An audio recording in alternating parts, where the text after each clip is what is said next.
Saludos, bienvenidos a esta presentación de informe académico por parte de los estudiantes de la carrera del Tecnológico Vicente Rocafuerte.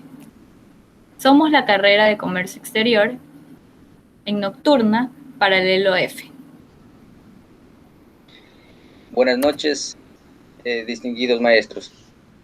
Soy Mario Vaca, les voy a hablar sobre la búsqueda y selección de proveedores. Los proveedores son parte esencial en una red logística dentro de una empresa, porque son ellos quienes abastecen las necesidades de bienes y servicios requeridos por los mismos. Además, los proveedores son parte del éxito de la empresa. Por eso se requiere que el principal requerimiento al entrar en una búsqueda de proveedores sea encontrar la máxima calidad y unos precios cómodos. Para la selección de proveedores, tenemos departamentos que se encargan de seleccionar, como el departamento de compras, el departamento financiero. En búsqueda y selección de proveedores. El proceso de selección de proveedores de una empresa empieza con las necesidades que ellos necesitan cubrir en el mercado para poder realizar estas actividades de costos y ganancias, además de mejorar su gama de productos en el mercado. La importancia. Es importante la selección de los proveedores para un producto o servicio es tener claro qué criterios se va a utilizar, ya sea que se debe tomar en cuenta el tipo de impresión que estos van a ocasionar en los productos o servicios que se ofrezcan. Las causas. La búsqueda y selección de proveedores puede darse por diferentes causas, ya sea porque la empresa quiere empezar con sus negocios o también porque la empresa desea cambiar de proveedores. Identificación de posibles proveedores. Para la identificación de los proveedores, normalmente las empresas pasan por 6 etapas. Primera etapa, conocer las necesidades de la misma. En esta fase se centra en dos preguntas. ¿Qué pedir y cuánto pedir? Materia prima.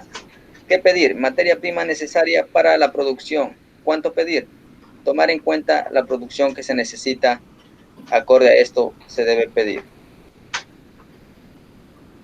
Fase 2. Lista de proveedores de una empresa. Esta constituye la primera etapa para la selección de proveedores, cuyo propósito es establecer la lista de las empresas que fabrican diferentes productos. La fase 3. Procedimiento de evaluación de proveedores. Durante esta fase del procedimiento de búsqueda y evaluación a los proveedores, se debe realizar el envío de la carta a los proveedores, la recopilación de diferentes catálogos, la recepción de las ofertas detalladas. Cuarta fase. Criterios de selección de los proveedores. Búsqueda de información, solicitud de información, evaluación y selección de los proveedores. En la quinta fase. En la quinta fase tenemos la certificación de los proveedores. Se debe comprobar si estos están avalados con certificados ISO, que son quienes califican la calidad y competencia de la empresa. Sexta y última fase. Aspectos que se necesitan saber sobre los proveedores: condiciones referidas a calidad, condiciones económicas y otras condiciones. Caso práctico. Bueno, les voy a hablar sobre un caso práctico. En el ámbito profesional, en una empresa se debe fortalecer las relaciones comerciales con los proveedores para que con esto lograr una fuerte cadena de suministro y producción en la empresa. Por eso desde mi punto de vista como futuro profesional, entiendo que sería muy práctico aplicar estrategias que vayan en beneficio de la empresa, que se centrarían en crear relación mutua de confianza y colaboración con el proveedor. Que esto indique que pueda mejorar y ayudar al cumplimiento de la demanda en el mercado. En conclusión, se puede decir que para la búsqueda y selección de proveedores en una empresa es muy importante la relación que se va a tener con ellos, ya que de eso va a depender mucho la producción y el abastecimiento de esta en el mercado. Gracias.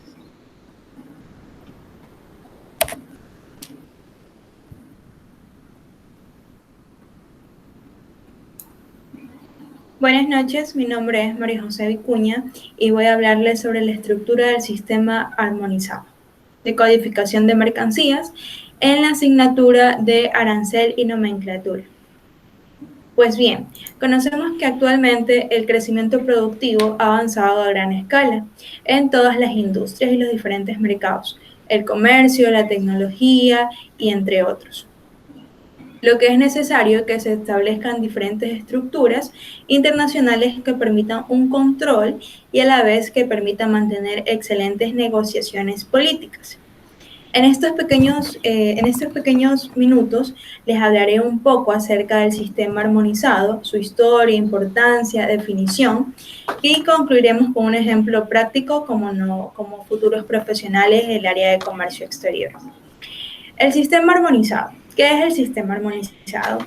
Es, eh, es un lenguaje universal que da a conocer, cuyo propósito es analizar y mostrar una partitura y una identificación propia, ¿verdad? Es importante conocerlo para poder ejecutarlo y que la diligencia aduanera tenga excelentes resultados. Actualmente, más del 98% de los países usan este lenguaje universal de las mercancías en el comercio internacional. Están clasificados por este sistema armonioso de codificación de mercancías. Este mismo fue elaborado y publicado por la Organización Mundial de Aduana y en Bruselas en 1983, pero entró en vigor en 1988. Es importante que sepan que antes de que el sistema armonizado de codificación de mercancías, hubieron previas nomenclaturas, pero fue el sistema armonizado de codificación de mercancías de 1988 que entró en vigor y fue aceptado por el 98% de los países. Lo importante del sistema armonioso de codificación de mercancías es que como es un lenguaje universal, es muy técnico y nos va a ayudar a tener partidas y subpartidas que amparan su aplicación entre todos los países que son miembros de la OMA. La nomenclatura del sistema armonioso es una enumeración descriptiva, ordenada y metódica de mercancías, según reglas o ciertos criterios técnicos jurídicos, lo cual forma un sistema de implementación a la política económica arancelaria. La importancia del sistema armonizado de codificación de mercancía nos lleva a tener varios resultados eficientes y óptimos. Entre ellos, uno de los más importantes es que se van a permitir tener la facilitación al usuario al realizar actividades de comercio exterior, a los agentes de aduana y identificar con exactitud y legalidad lo que se compra y se vende en las mercancías que entran y salen de un país. Otro de los aspectos es que nos ayuda a determinar presupuestos y especificaciones diversas a cumplir por parte del importador y exportador. También nos va a ayudar a obtener una mejor estadística real y una contabilidad nacional con investigaciones previas. Nos va a permitir tener un balance general de la variación de la balanza comercial y en tiempos óptimos. Y también mantener y mejorar muchas políticas de comercio internacional. ¿Por qué nos va a ayudar a mantener estas políticas? Porque el 98%, como lo mencionaba anteriormente, rigen y respetan esta nomenclatura. Entonces, ahora en la estructura que voy a hablarles aquí, como lo menciona en la diapositiva, la estructura está compuesta de 21 secciones. ¿Qué son las secciones? Las secciones van a ser, son expresadas en números romanos siempre, y va a ser el título de la agrupación de la mercancía. Por ejemplo, animales vivos y productos del reino animal. Esa va a ser la sección 1. Sección número 2, productos del reino vegetal. Y así sucesivamente. Es importante tener en cuenta que la estructura ha sido armada de una manera progresiva. Al inicio vamos a tener lo que no es tan producido. Y en los últimos capítulos y secciones vamos a tener los elementos más variables. Consta de 97 capítulos, es importante que uno de ellos está vacío y uno de ellos se añadió ahora último para implementos específicos de viaje. Los capítulos van a ser expresados en números arábicos y van a tener una parte de la sección. Luego tenemos las subpartidas que van a ser que van a corresponder a la división después de los 6 dígitos. Como lo mencionaba en la imagen anterior, los primeros 6 dígitos son los que son de lenguaje universal. Las sesiones, los capítulos, las partidas y las subpartidas. Y los últimos 4 dígitos, desde el 7 al número 10, van a ser los dígitos que impone cada país según le convenga o según las leyes presentadas internas de cada país. También va a constar de 6 reglas generales y 6 reglas generales interpretativas y también notas legales. Ok, luego de haber hablado un poco de la estructura del sistema armonizado de codificación de mercancías, nosotros como estudiantes de la carrera de comercio exterior tenemos que primero conocer, dominar y determinar los beneficios que nos va a ayudar para poder aplicarlos en nuestro futuro como un perfil profesional.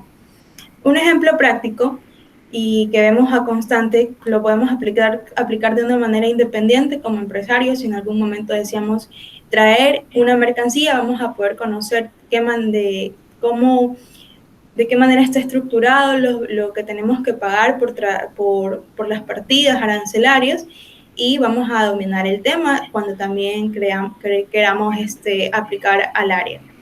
Un ejemplo es la Corporación Favorita, que actualmente es una de las cadenas más solventes y más completas que ofrecen productos nacionales e importados, y ellos como departamento administrativo y departamento comercial deben de conocer y ejecutan estas partidas para poder tener un control de inventario, minorar costos y tenerlos identificados con lo que se paga la partida arancelaria por cada producto.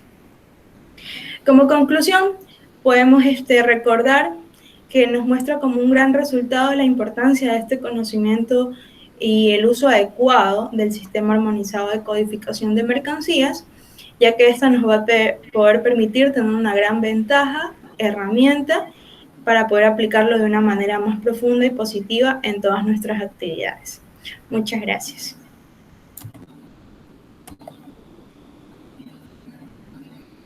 Buenas noches, me presento Génesis Vélez, yo leo sobre el Estado. El Estado viene de la palabra latín, que es statu, que es del verbo estar, que es estar parado. Todo Estado tiene que estar dotado a un territorio, población y soberanía. En un Estado equivale al conjunto de atribuciones y órganos públicos al gobierno de una sola nación. Es una organización por conjuntos, instituciones que a través ejerce el monopolio del uso de la fuerza aplicada a una sola población dentro de unos límites territoriales establecidos. Sus elementos se constituyen a 4, que es población, territorio, gobierno y soberanía.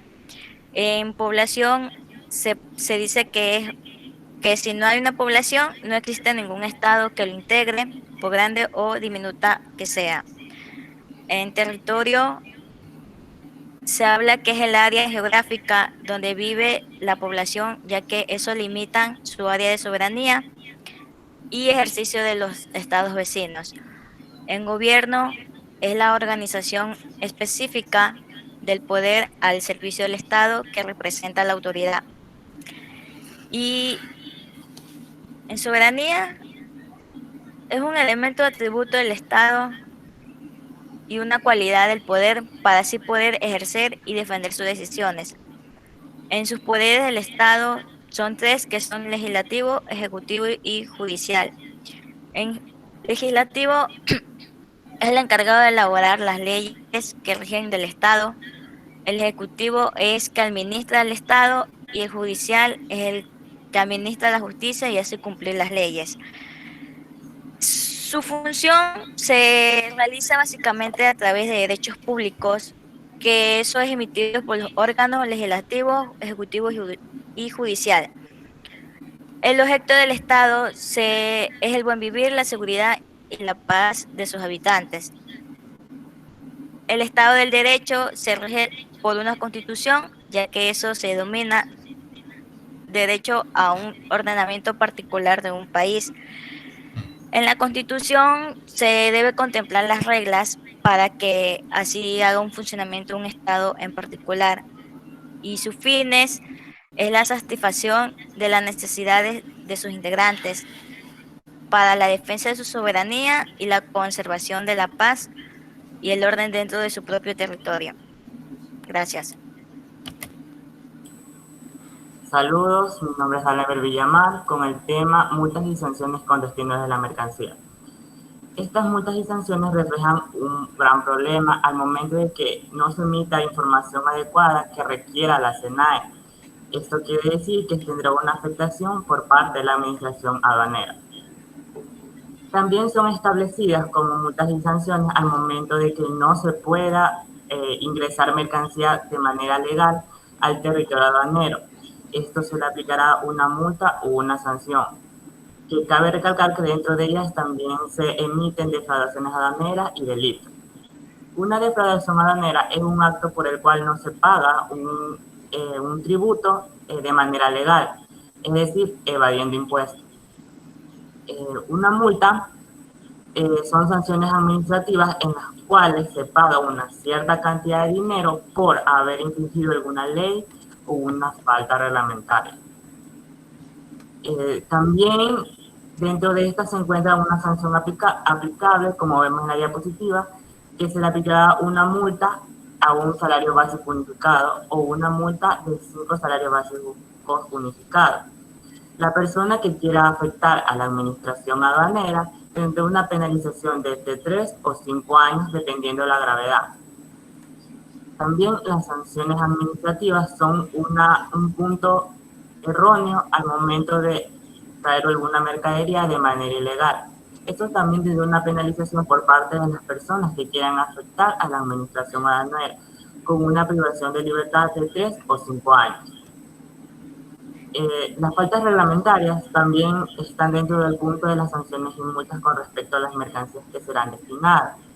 De manera en que si no se emite una información correcta, la SENAE tratará de enviar una penalización con una multa de hasta el 50% de un salario básico. De tal forma que si el declarante, tanto sea como importador o exportador, intente ingresar mercadería de manera legal o que el valor de la aduana sea inferior, se le aplicará una multa del 10% de su salario básico.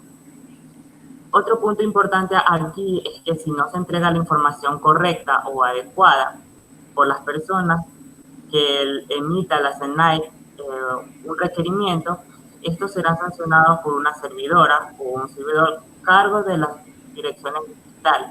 Es decir, que se le emitirá una cuantía de hasta $150 y una cláusula de establecimiento por parte de la SENAE, la cual ejercerá o anulará un establecimiento económico. Gracias. Saludos, mi nombre es Yasmín Zambrano. Hablaré acerca del análisis de la importancia del correcto uso de los conectores lógicos y sus tipos, de la materia redacción científica. Bueno, ¿qué son los conectores? Entendemos por conectores aquellas palabras o expresiones que sirven para enlazar un texto que denote coherencia. Estos conectores usualmente son manejados por profesionales, como oradores o quizás también escritores. Y nos preguntamos, ¿cuál es su importancia? Bueno, yo les voy a responder cuál es su importancia. Son importantes ya que sin ellos no se podría dar sentido a lo que estamos hablando o tratando de redactar. Sin estas pequeñas palabras, nuestro texto solo serían ideas sin complementar, nada más. Por eso es importante aplicar los conectores en nuestra vida diaria, no tan solo por profesionalismo, sino para que nosotros nos vayamos afianzando en cómo deberíamos hablar y cómo deberíamos redactar un texto. Aquí podemos observar que tenemos distintos tipos de conectores. Estos conectores son aditivos, opositivos, causativos, consecutivos. También tenemos los comparativos, los reformulativos y los ordenadores. Entonces, ¿qué quiere decir conectores aditivos? Estos juntan dos o más elementos para indicar un orden, como por ejemplo, además, por otro lado y e. En los opositivos nos dicen que estos son grupos de palabras los cuales permiten relacionar textos de manera objetiva. Su función es dar un plus de argumentación en el texto. Y en estos opositivos existen dentro de ellos tres tipos de conectores, que son de concesión, de restricción y de exclusión, que vamos a hablar de cada uno de ellos en este momento. Los de concesión se utilizan para incluir oraciones por medio del cual el hablante admite o acepta alguna idea expuesta dentro del texto, como por ejemplo, aún así, a pesar de, al mismo modo, ahora bien. De restricción. Este tipo de conector es usado con el fin de que el hablante introduzca una fuerte restricción u oposición en el texto, como por ejemplo, pero, no obstante, por el contrario. Ahora, de exclusión, estos conectores buscan introducir dentro del discurso ideas que sirvan para anular las que con anterioridad se habían implementado, como por ejemplo, aparte de, en cambio, al contrario. En los conectores comparativos, pues estos conectores se basan en incluir las palabras las cuales ayudarán a las frases que tengan una finalidad comparativa entre sí, como por ejemplo, del mismo modo, igualmente, de modo similar, tal como. En los reformulativos, estos conectores son palabras o frases que se estructuran un discurso con una finalidad de explicar, detallar o corregir o de recapitular. Como por ejemplo, dicho de otra forma, en breve, en otras palabras. También tenemos conectores ordenadores. Estos emplean para señalar o introducir las partes del texto, así como para también resaltar las ubicaciones temporales y espaciales de las ideas, como por ejemplo, acto seguido, por último, desde entonces. Entonces, luego de haberles explicado un poco acerca de qué es un conector, acerca de su importancia y haber hablado sobre cada uno de los conectores, llegamos a la conclusión de que estos conectores enlazan oraciones, dan un sentido coherente, son usadas por redactores, expositores, también son usadas por oradores, y es más, es usada algo en la vida diaria, que hasta un estudiante también los puede usar. Sin embargo, estos conectores ayudan a complementar una idea. De lo contrario, solamente serían ideas incompletas, solo eso. No llegarían a enlazar hasta llegar a un texto coherente. Así que es muy importante también saberlos usar, y para eso se debe conocer cada tipo de conector y cuál es su función, para nosotros poder hacer un correcto uso de ellos. Muchas gracias.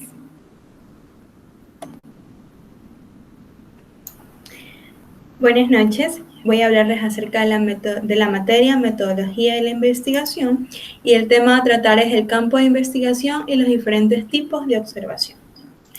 Es importante que sepan que en este tema lo que se va a tratar es analizar el campo de investigación, el cual se considera sumamente importante debido a que sirve para la recopilación oportuna de los datos, lo cual nos va a llevar a usar los diferentes tipos de observaciones para obtener conclusiones acerca del informe o del fenómeno investigado. Se entiende por campo de investigación a la recopilación de datos para llevar a cabo una investigación científica. Esta técnica está vinculada a la observación, ya que es un elemento fundamental de todo proceso de investigación y en ella se apoya el investigador para obtener el mayor número de datos.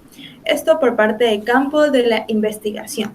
Y por parte de qué es la observación o cómo se denomina la observación dentro de la metodología de la investigación, se pretende que con la observación se describa, explique, comprenda y se logre descubrir patrones para que nos ayuden como un instrumento que viene dado al ser humano, que se da al ser humano para que pueda utilizar toda esta información, capte todos nuestros sentidos y permita el aprendizaje de diferentes temas que se puedan tratar para expandir el conocimiento de algún tema específico, un tema nuevo o un tema ya planteado con anterioridad.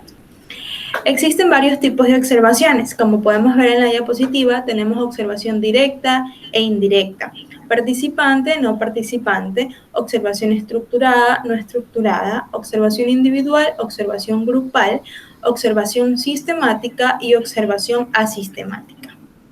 En este caso, hemos elegido la observación grupal para poder entrar en detalles. La observación grupal, como su nombre lo dice, nos va a dar la técnica exclusiva como una ventaja y la ventaja de nosotros va a ser que podamos en menor tiempo poder definir algo, ya que van a estar trabajando varias personas, como su nombre lo indicaba, observación grupal, para poder conseguir una mayor información de un tema o fenómeno determinado. Este tipo de organización se decide y lo delega se le lo delega el trabajo para alcanzar un objetivo dependiendo del objetivo planteado anteriormente. Un ejemplo práctico para nosotros estudiantes de esta carrera, vamos a coger en este caso la observación grupal. Como profesionales en la carrera de Tecnología Superior en Comercio Exterior, esta técnica de observación la aplicaríamos al momento de hacer una observación grupal en una empresa dedicada a la exportación o importación, ya que gracias a los conocimientos adquiridos se podría convocar a un grupo de observadores profesionales de distintas áreas, los cuales estarán encargados de visualizar cómo es el procedimiento de producción y funcionamiento de su personal. Puede ser en el área de logística, en el área de calidad, puede ser en el área contable, entre otros. Ya depende del objetivo a alcanzar. Para saber si se está, y como resultado podríamos saber, para ver si se está llevando un trabajo de una manera eficaz y de esta manera tener una mirada más amplia sobre el campo de investigación, para posteriormente aplicar la metodología correcta dependiendo de todo lo que hemos mencionado anteriormente. Como conclusión, en todo lo mencionado anteriormente, comprendemos lo importante que es la observación dentro de una investigación, ya que nos va a permitir recolectar datos exactos y luego proceder a describirlos. Se debe tener en cuenta que existen algunos tipos de observación y el investigador deberá analizar y, dependiendo del tema o fenómeno, elegir el que opte o con el cual tenga se afiance más a su tipo de indagación. Eso ha sido todo en el tema de metodología de investigación. Por parte de todos mis compañeros presentes, les agradecemos por su tiempo y atención prestada en cada uno de nuestros informes, que han sido elaborados con mucha dedicación y esperamos que puedan ser de su agrado y que el objetivo también ha sido aprender nosotros y refrescar nuestros conocimientos. Eso es todo por mi parte. Muchas gracias.